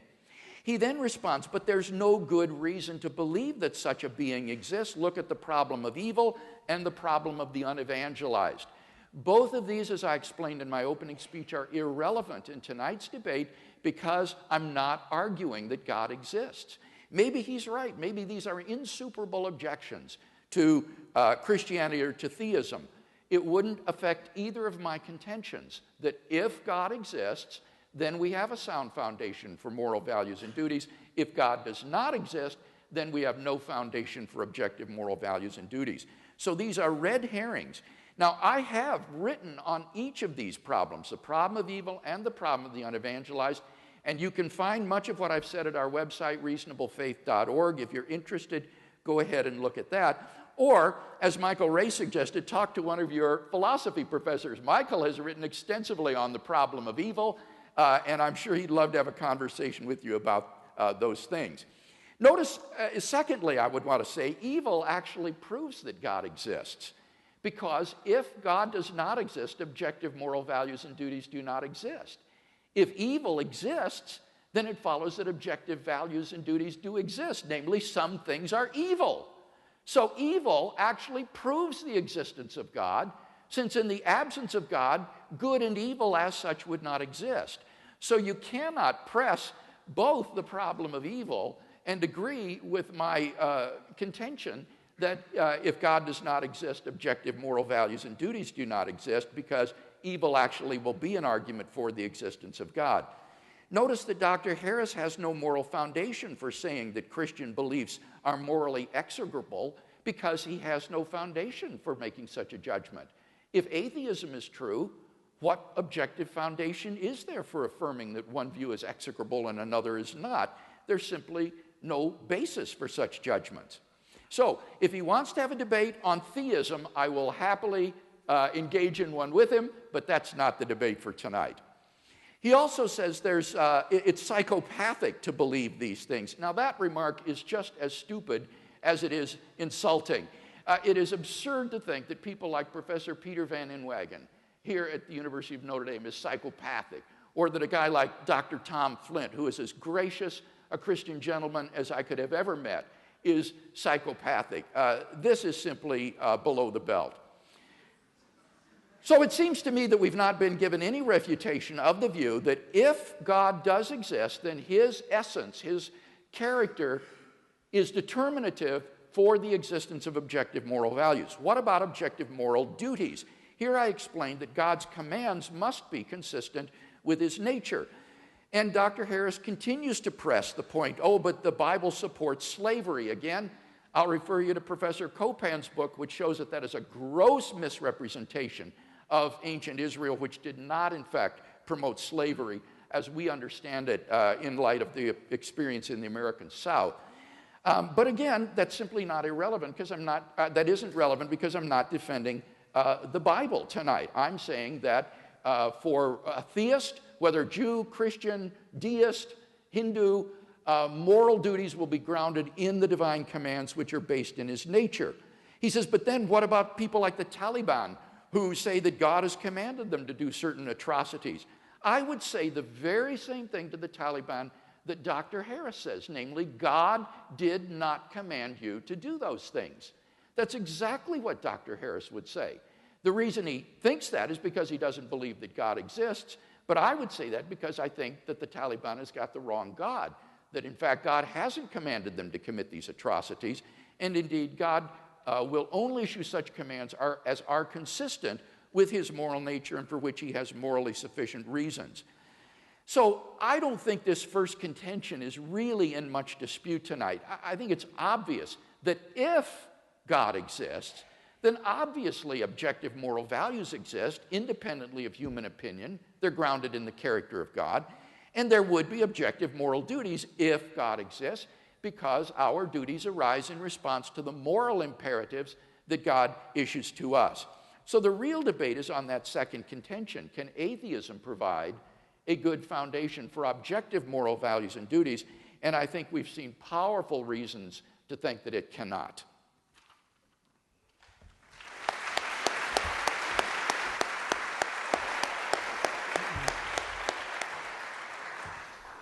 Dr. Harris now has 8 minutes. Timekeeper, are you ready? Begin. Well, perhaps you've noticed Dr. Craig has a charming habit of summarizing his opponent's points in a way in which they were not actually given, so I will leave it to you to sort it out on YouTube. Needless to say, I didn't call those esteemed colleagues of his psychopaths, as I made clear. In any case, Dr. Craig has merely defined God as being intrinsically good. If you want to charge someone with merely semantic games, the shoe's on the other foot as well. There is no reason that I can see why there couldn't be an evil God, or several. Okay, but his God is intrinsically good. Goodness is grounded in his very nature. That is a definitional move that he has made. Now, I have presented a positive case for grounding an objective morality in the context of science. And thinking about moral truth in the context of science should only pose a problem for you if you imagine that a science of morality has to be absolutely self-justifying in a way that no science ever could be. Okay, every branch of science must rely on certain axiomatic assumptions, okay, certain core values. And a science of morality would be on the same footing as a science of medicine or physics or chemistry. You need only assume that the worst possible misery for everyone is bad and worth avoiding, and indeed the worst case scenario for conscious life. And if science is unscientific, if having a value assumption at the core renders science unscientific, what is scientific? Now, Dr. Craig is confused about what it means to speak with scientific objectivity about the human condition. He says things like, from the point of view of science, we're just constellations of atoms and we're no more valuable than rats or insects. Okay, as though the only scientifically objective thing that could be said about us is that we're constellations of atoms. Okay, there are two very different senses in which we use these terms subjective and objective.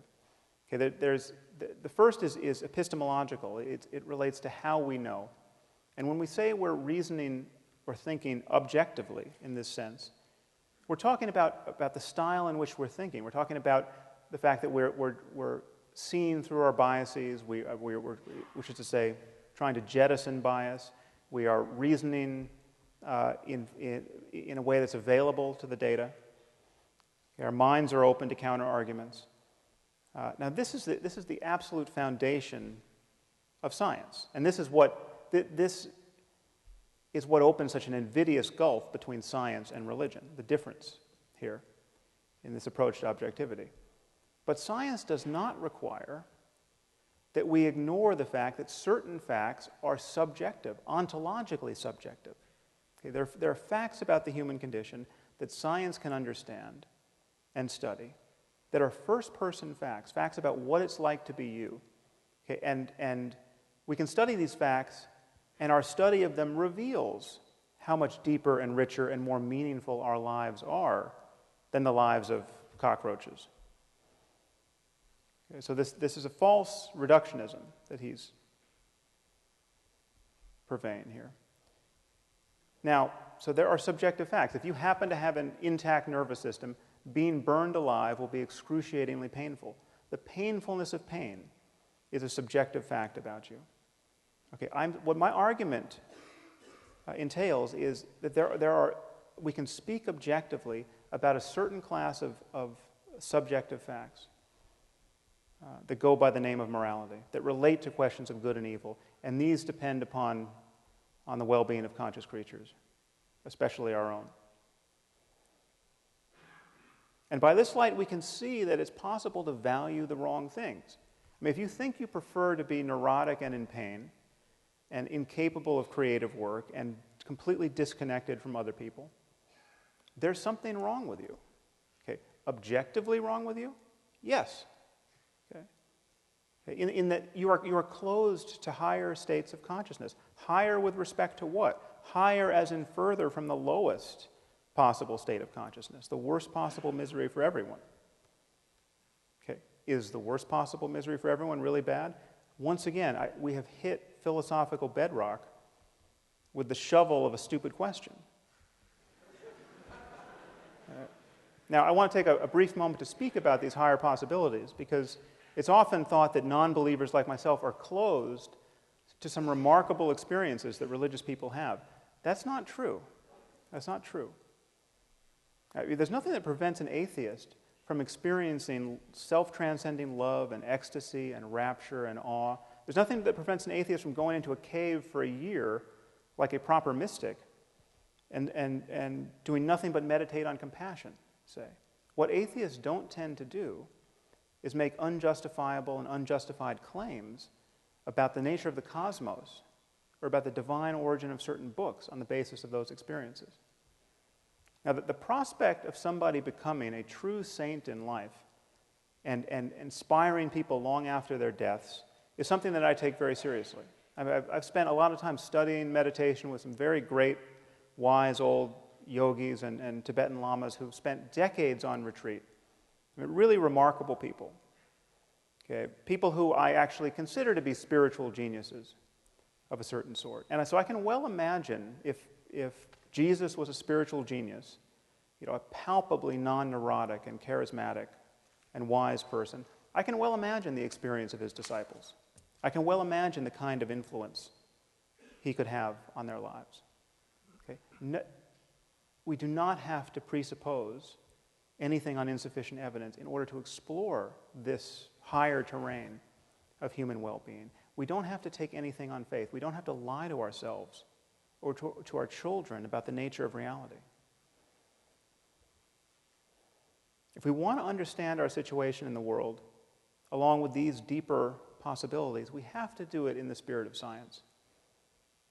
Okay, given that people have had these remarkable experiences in every context, while worshiping one God, while worshiping hundreds, while worshiping none, that proves that a deeper principle is at work. That the sectarian claims of our various religions can't possibly be true in that context. And all we have is human conversation to capture these possibilities. We can either have a first century conversation as dictated by the New Testament, or a 7th century conversation as dictated by the Quran, or a 21st century conversation that leaves us open to the full wealth of human learning. Please think about these things.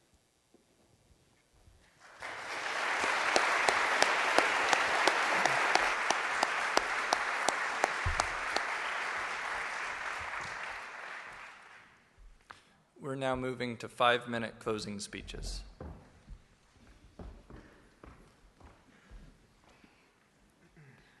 Timekeeper, are you ready? Okay, begin. In my closing statement, I'd like to try to draw together some of the threads of the debate and see if we can come to some conclusions. First, I argued that God, if he exists, provides the sound foundation for objective moral values and duties.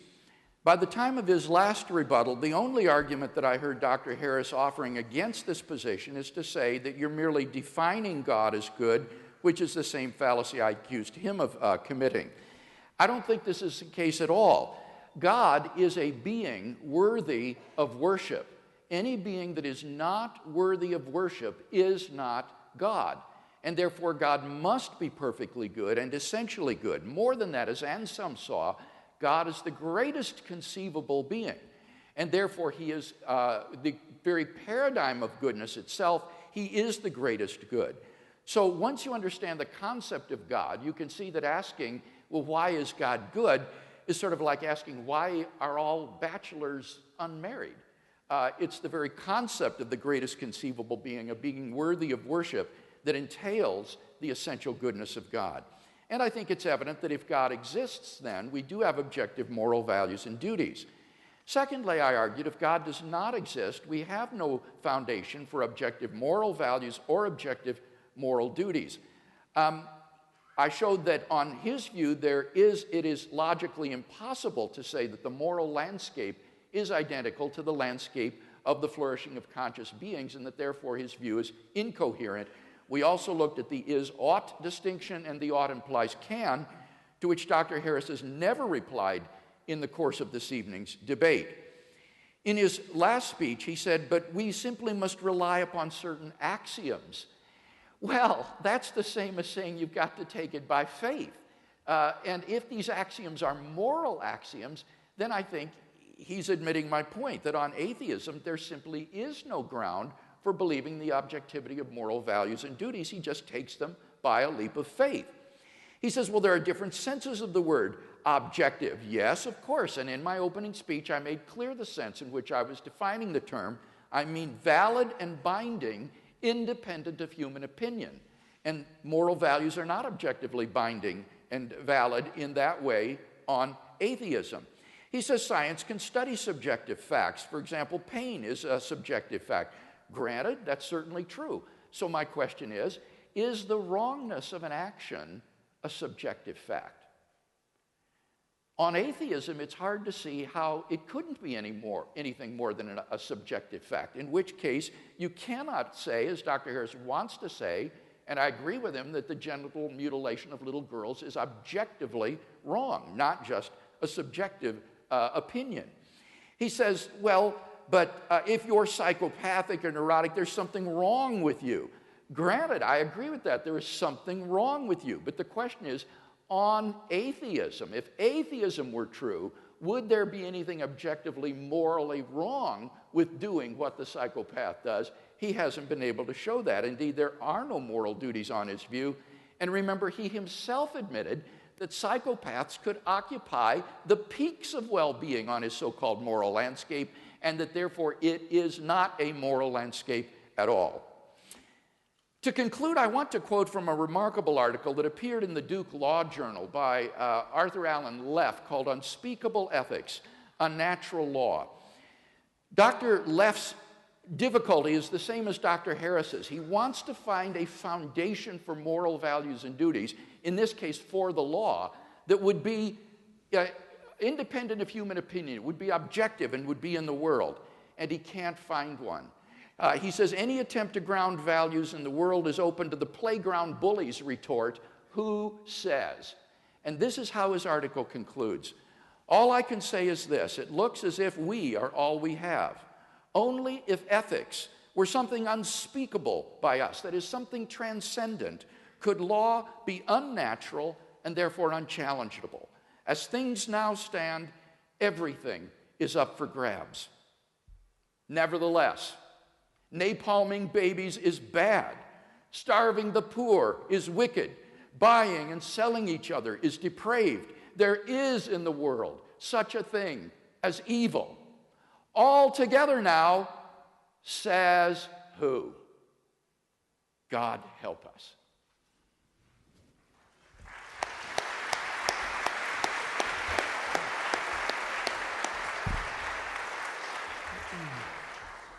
And now Dr. Harris has 5 minutes. Timekeeper, are you ready? Begin. I'm curious, how many of you consider yourselves to be devout Muslims? See a show of hands? Don't mean to single anyone out, but not many. Now, you're all aware, of course, that the Quran exists and claims to be the perfect word of the creator of the universe.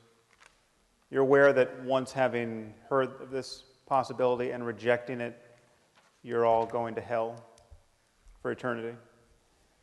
I mean, needless to say, Dr. Craig and I are both going to hell if this vision of life is true. Okay, the problem is that everything Dr. Craig has said tonight, with a few modifications, could be said in defense of Islam. In fact, has been said in defense of Islam. Okay, the logic is exactly the same. We have a book that claims to be the word of the creator of the universe. It tells us about the nature of moral reality and how to live within it. Well, what if Muslims are right? And what if Islam is true? Okay, how should we view God in moral terms? How would we view God in moral terms? Or I should say Allah. Okay, we have been born in the wrong place, to the wrong parents, given the wrong culture, given the wrong theology. Okay, needless to say, Dr. Craig is doomed. He's been thoroughly confused by Christianity. I mean, just appreciate what a bad position he's now in to appreciate the true Word of God.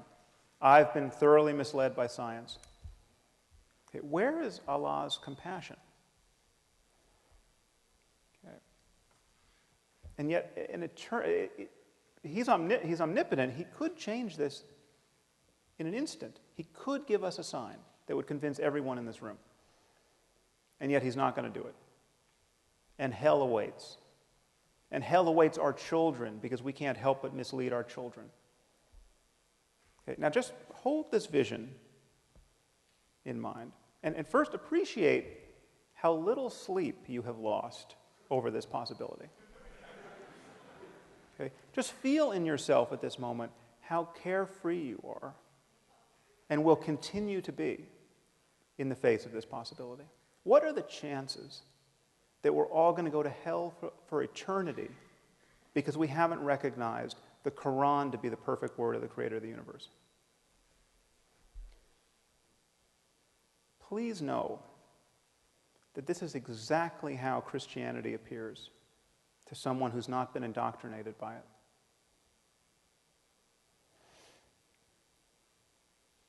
Our scriptures were written by people who, by virtue of their placement in history, had less access to scientific information and facts and basic common sense than any person in this room. Okay, in fact, there's not a person in this room who's ever met a person whose worldview was as narrow as the worldview of Abraham or Moses or Jesus or Muhammad. And most of these people, with a few exceptions, had a moral worldview that was more or less indistinguishable from that of an Afghan warlord today. Okay, and yet Dr. Craig insists that the authors of the Bible knew everything they had to know about the nature of the cosmos and about how to live within it, to guide us at this moment. Okay, I want to suggest to you that this vision of life can't possibly be true. Okay, but just as there's no such thing as Christian physics or Muslim algebra, there can be no such thing as Christian or Muslim morality. Whatever is true about our circumstance in moral terms and in spiritual terms is discoverable now and can be talked about in language that is not an outright affront to everything that we've learned in the last 2,000 years. Okay, what remains for us to discover are the facts in every domain of knowledge that will allow the greatest number of us to live lives truly worth living in this world. I mean, how is it that we can build a global civilization, a viable global civilization of now destined to be 9 billion people, where the maximum number of people truly flourish? That is the challenge we face. Sectarian moral denominations, okay, a world shattered, balkanized by competing claims about an invisible God is not the way to do it, apart from the fact that there's no evidence in the first place that should be compelling to us to adopt that view. The only tool we need is honest inquiry. And I would suggest to you that if faith is ever right about anything in this domain, it's right by accident. Thank you very much. It's been a pleasure to talk to all of you.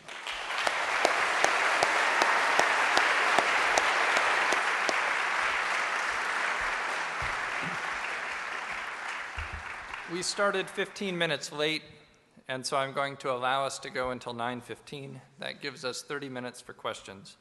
As I said at the beginning, we're going to allow Notre Dame students to ask the first 4 questions. After that, the microphones are open to anyone.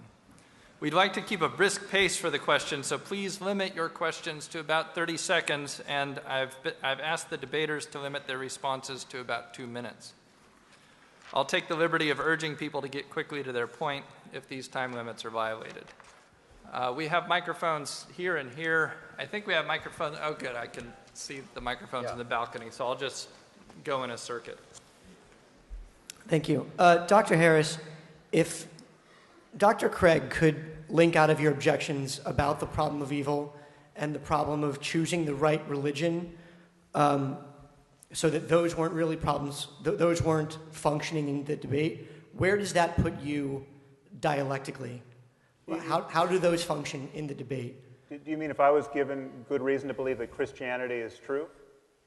Or if Dr. Craig could show that choosing a particular religion wasn't necessary for the grounding of morality, just that some religion being true was sufficient for there being a grounding for morality, and that the problem of evil was somehow answered.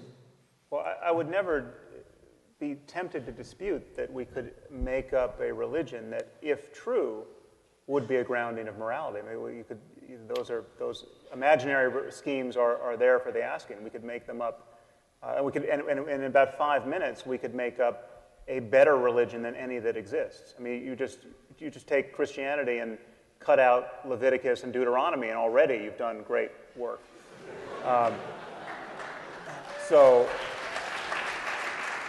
And we could rewrite the Ten Commandments in less than 5 minutes and improve upon it.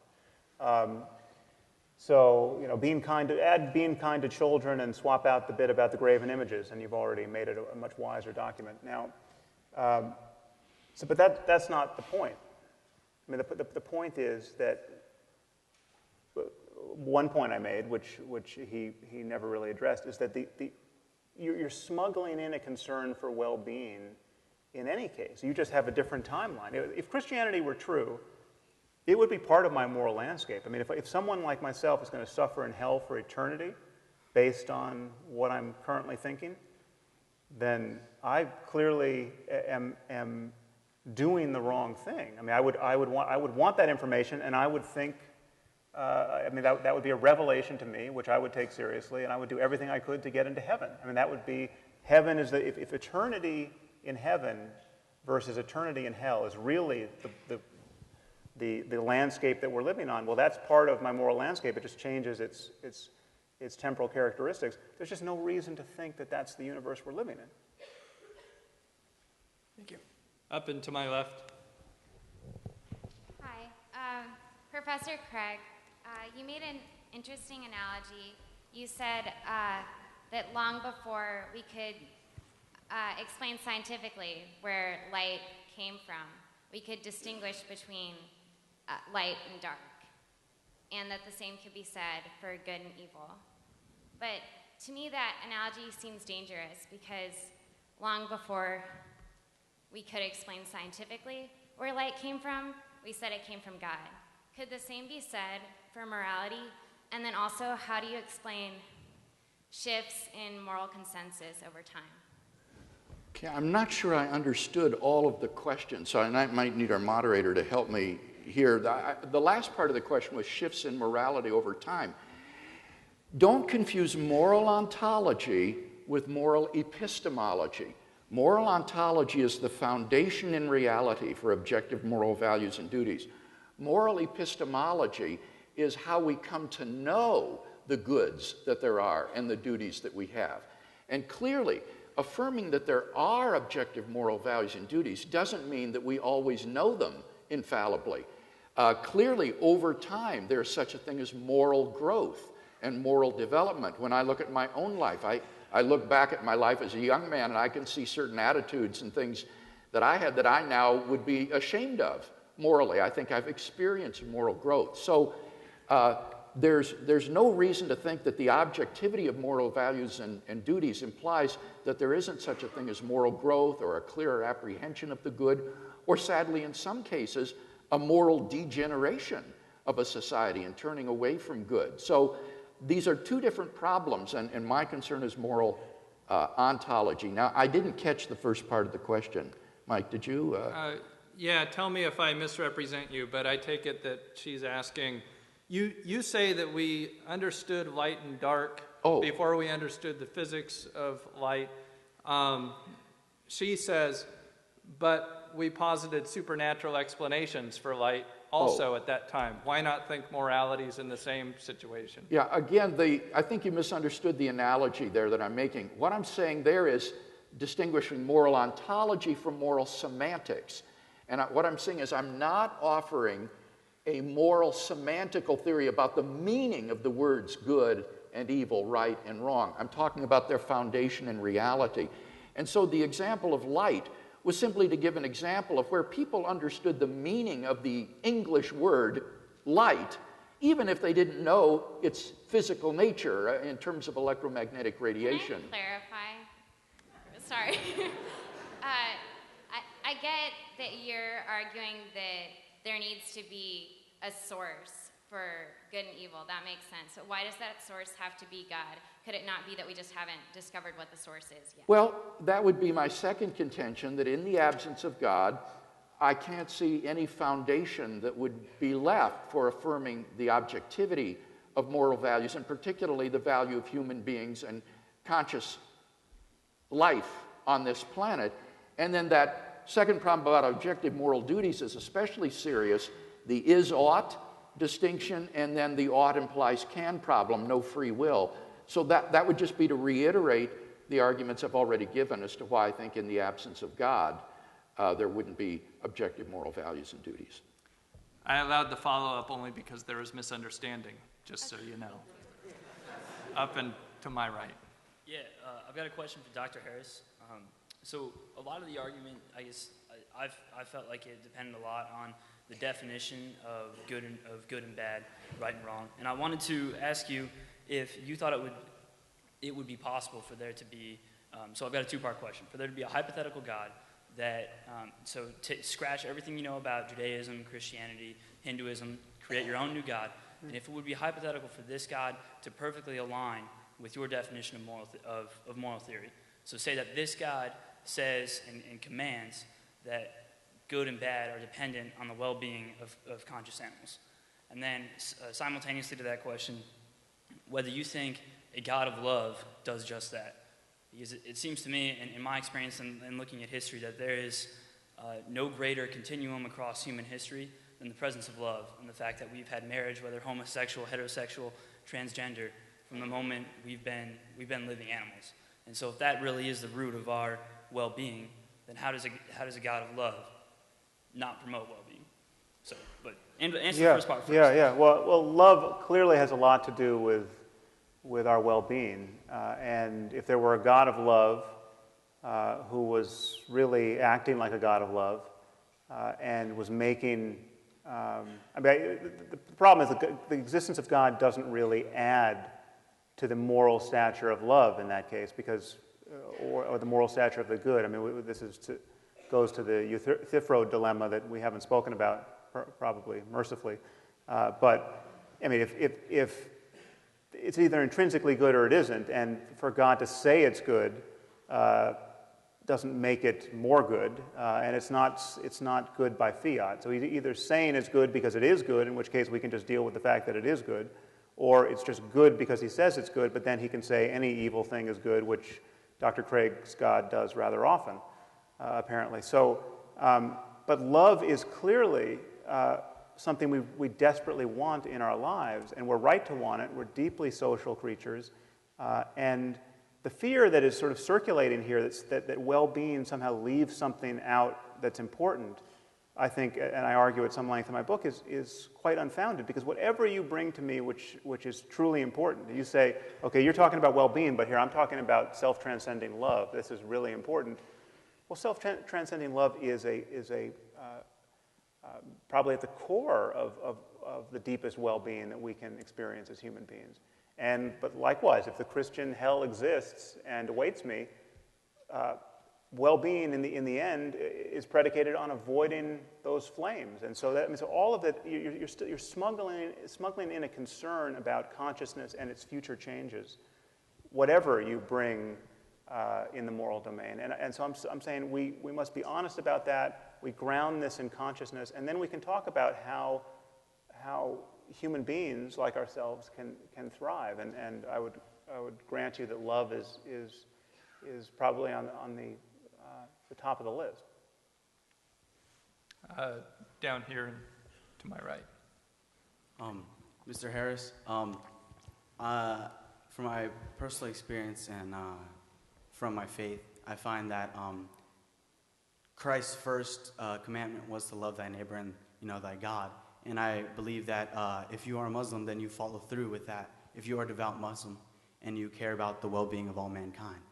And that's kind of in relation to my next question, which is like, how would a naturalist respond to amazing miracles by God, which, like, say, the miracle of the sun, which was witnessed by 30,000 to 100,000 people in Fatima, Portugal in 1917, as well as miracles of the Eucharist, in which the Eucharist actually starts to form veins and bleed, and where this blood is actually tested and is found to be AB positive from the left ventricle of the heart. And it's actually been researched under leading pathologists in New Zealand to actually be throbbing and living as it was in his laboratory for the 30 days. Okay.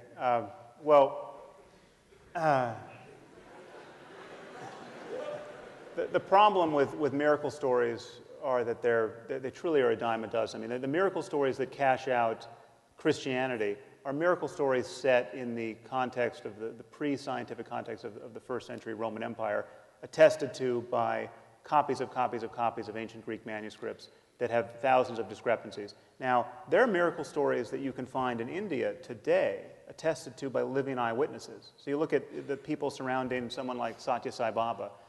Thousands of Western-educated people go to India, spend time with Satya Sai Baba, and come away claiming that he's performed a variety of miracles. And in fact, if you add up all those stories, every miracle attributed to Jesus, including the resurrection of the dead, is attributed to Satya Sai Baba. I mean, and millions of people think he's a living God.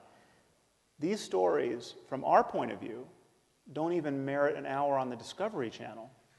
Okay? And yet, 2.3 billion people think that the miracles of Jesus are worth organizing your life around. And that I think, is an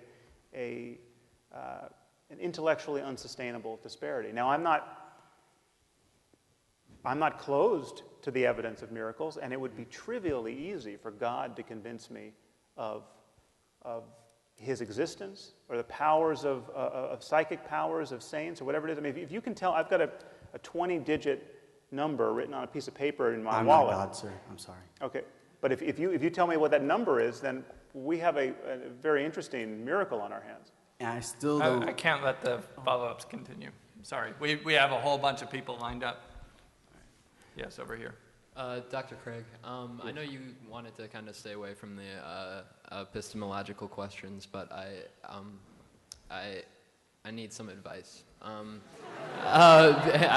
Because accepting an objective good, I guess, where do we go from that practically? Because something happened to me last night where, I've been a Christian, but last night God appeared to me and he told me that homosexual lovemaking was every bit as beautiful and loving and good as heterosexual procreative sex in the system of marriage. And he said, come and let everyone know that. I said, no, God, they won't believe me. They will not believe me. How do I? Where do we go from here practically with divine revelation? Do I leave my church and follow? Your feigned sincerity about this, isn't fooling anybody. It's not the topic of tonight's debate.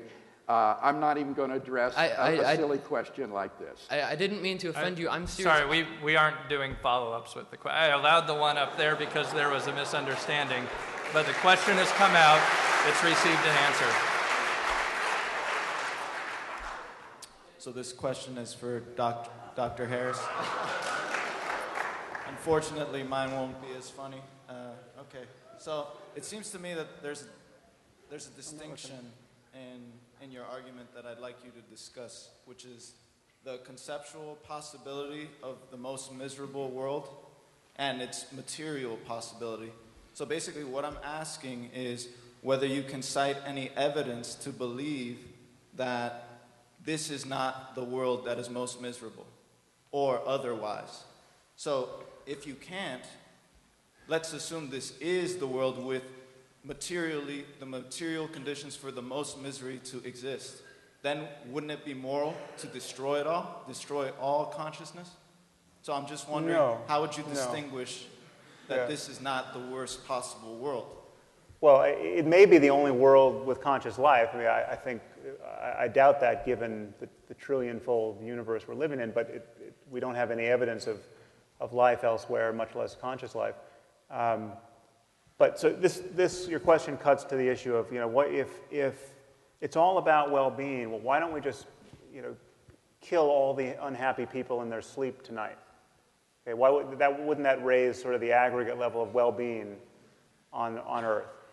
And there are infinite number of thought experiments like that you can come up with that seem to push on this concern. Well, if it's just about suffering, well, you can just eradicate it painlessly for people, and you have increased the net well-being. But all of those thought experiments neglect all of the cascading effects of living in a world in which we do that sort of thing, with the consequences of doing that. So why don't we, in the classic experiment that everyone trots out is, what if you're a doctor and you realize that you have somebody who could benefit from the organs of, you have 5 people who could benefit from the organs of one person who's sitting in your waiting room. So you go into your waiting room, you knock him out, and you euthanize him, you vivisect him, and you give away his organs. Okay, that seems like it's a net benefit to 5 people. Okay, but if we were all living in a world where at any moment your doctor could vivisect you and steal your organs, that would have rather obvious, ghastly consequences that none of us would want to submit to.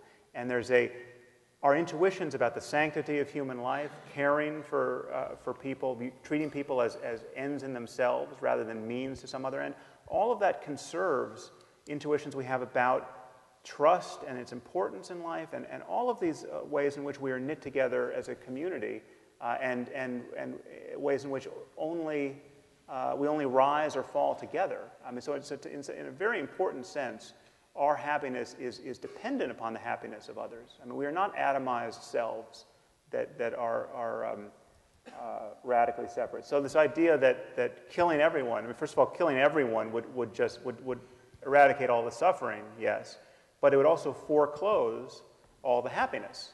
I mean, it would nullify every possibility of experience. So if you think that a universe where the lights are on is better than a universe where the lights are off, then turning the lights off is worse. But I could imagine a universe which it would be worth turning the lights off in. I mean, the Christian hell is one of them. You know, you'd be doing people a lot of good. The question is whether you know this sorry, universe no is follow-ups. But you didn't- I'm going to be really strict about this. Thank you for answering the question. Well, to answer your question, if this is the only world, well, then it is by definition both the most miserable and the happiest, and everything in between. And now I just have no idea what else is out there. Up on my right. Dr. Craig, when discussing Islam and more specifically the Taliban, you said that they have the wrong God, citing, I assume, their violent attacks based on jihad. And because of that, how do you know that you have the right God? And if you do have the right God, what explanation can you offer for him authorizing the Crusades? Again, this isn't the topic of the debate tonight, but let me just say that one of the side areas that I specialized in my theological studies in Germany is Islam, and I'm persuaded that there are better reasons for believing that God has revealed himself decisively in Jesus of Nazareth by raising him from the dead after his crucifixion, whereas Islam is committed not only to the fact that Jesus wasn't raised from the dead, but that he was not even crucified, which is the one historical fact about Jesus of Nazareth that is universally acknowledged by New Testament critics across the spectrum. And so, with all the best will in the world, I could not be a Muslim. I see a lot of points of commonality. I applaud the monotheism of Islam, but in the end, I think that the Muslim faith gets it wrong about Jesus. So, Dr. Harris, I think that you've posed some interesting challenges to Christianity and to theism in general, but I want to return to the issue of debate, which is the objectivity of morality. And so, you say that you can base objective morality on the assumption that that this worst possible world is bad. So I think that we can all agree on that statement, that it is bad, but what's to say that that's not simply just a subjective assertion, that it's just something based on human opinion? I don't see any reason to think that that's an objective. Right. Well, I tried to show you in my opening remarks why that particular concern is not interesting or necessary. You can play that same game with everything that we think is objective. So why does 2 + 2 make 4? How it seems to make 4 to us, but how do we know that's not just a human intuition? I mean, what is wrong with a logical argument that contradicts itself? Why is self-contradiction not a good way to argue? Well, it just doesn't seem to fly. Now, you could always try to get behind that as an epistemological skeptic or a logical skeptic and say, well, this is just how you monkeys are wired to think. And there are interesting ways in which science at its forefront does create some of that tension. There are ways in which our logical expectations begin to break down in physics, but we use other scientific intuitions, and in this case mathematical intuitions, to try to get behind them. You have to pick yourself up by your bootstraps somewhere. Okay? It's better than pulling yourself down by them. And so you have to every objective paradigm has to make a first move. It has to step into the light based on some axiomatic judgment that is not self-justifying. Gödel proved this in logic, and if this is true for arithmetic, it's true for things far more complicated than arithmetic. I'm saying that a recognition that this universe offers a spectrum of experience, on the one hand truly intolerable and on the other sublimely wonderful, and that we all know that movement across this spectrum toward the sublime is better than movement toward the unendurable and pointless suffering. Now, that's, again, you might ask, well, what about suffering that actually turns out to be good in the end? What about the suffering of, the stress of learning to play a musical instrument or whatever?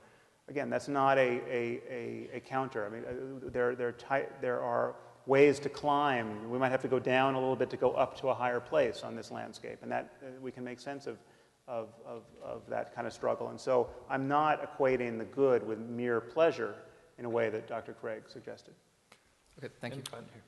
Yes, Dr. Craig, in your refutation of Mr. Harris, you rely very heavily on the distinction between is statements and ought statements, where you could take the entire collection of known is statements and never be able to logically derive an ought statement. So I have one question for you. Is the statement, God exists, an is statement or an ought statement? That's an is statement. So you can't derive any moral, objective duties from it? Not from that alone. Then you have unstated premises in your argument. Well, no, I stated them clearly. I said that they're based in God's commandments and that moral obligations and duties arise in response to imperatives issued by a competent authority. And so I would see that our moral duties are grounded in the imperatives issued by the good itself. Can I actually just add one piece there? Because I want to bring back this notion of psychopathy, because it now strikes me as even more relevant than I thought. So this idea that morality comes merely from the mere issuance of a competent authority. One of the features of psychopathy is an inability to distinguish true moral precepts that relate to the well-being of people and things that merely issue from a competent authority. So if you ask children sitting in a classroom, is it okay to drink a soda in class if the teacher gives you permission? Most of them will say yes. If you ask them, is it okay to punch your neighbor in the face if the teacher gives you permission? They immediately recognize the distinction between a moral infraction and a mere conventional rule. And this is very young children. But children at risk for psychopathy don't. Children at risk for psychopathy think that rules are just given by an authority. So if the teacher tells you you can punch a child in the face, you can punch a child in the face. This is, again, I'm not accusing religious people in general of being psychopaths, but there's a psychopathic core to this moral worldview. This divine command theory that Dr. Craig is advocating suggests that if God only tells you to sacrifice your firstborn son, it is good to do it. That's where goodness comes from. And so you've got people waking up in trailer parks all over America suffering some form of mental illness that's destabilized them and made them vulnerable to this way of thinking. And there are people who kill their children thinking they're Abraham who just didn't get interrupted by an angel.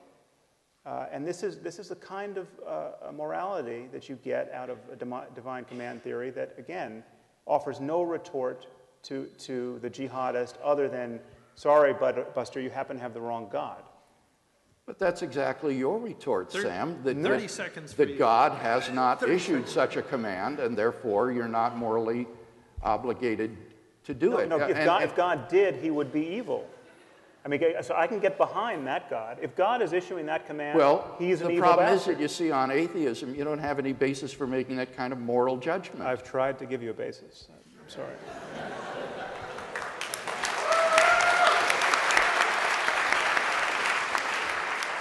We have time for one more question up there. This is for Dr. Craig.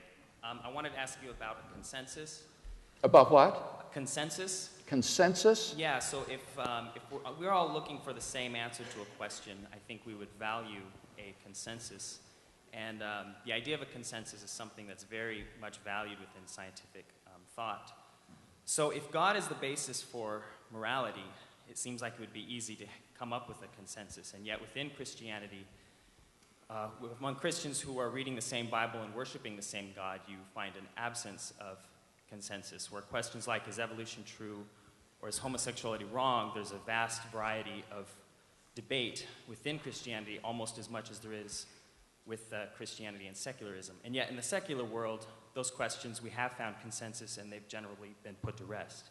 So do you value consensus, and how do you account for the lack of that within the Christian? Well, consensus on doctrinal issues is not relevant here. You would have to be talking about a lack of consensus on moral issues, and I think there would largely be a consensus on moral issues.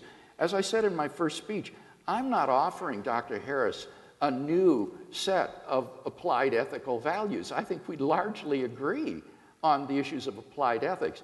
What I'm offering to him is a sound foundation for the moral values and duties that we both hold dear and recognize. So any disagreement about the perception of moral values is an epistemological question, not an ontological question. My argument is that on atheism, human beings are just animals. They're electrochemical machines. They don't even have free will, and therefore there is no objective moral duty. There is no objective moral value to them. And if we're to have a basis for the common moral truths that we, I think, all recognize, we need to have it in a transcendent source that is beyond nature, beyond the shifting sands of culture and opinion, and is rooted in a being who is goodness himself, and whose commands then reflect that goodness to us. We've reached the end of our time. Dr. Craig and Dr. Harris both will be available afterwards out in the lobby to sign books. I'd like to take a moment to acknowledge Arnav Dutt, who spent a good portion of the debate operating the PowerPoint, which I believe on faith was going on behind me, and Aaron Ray, who is our timekeeper. Was there a PowerPoint? All right, good. I hope so. Let's now thank our speakers. Thank you. Good job, Ray. Thanks, Sam. Thank you.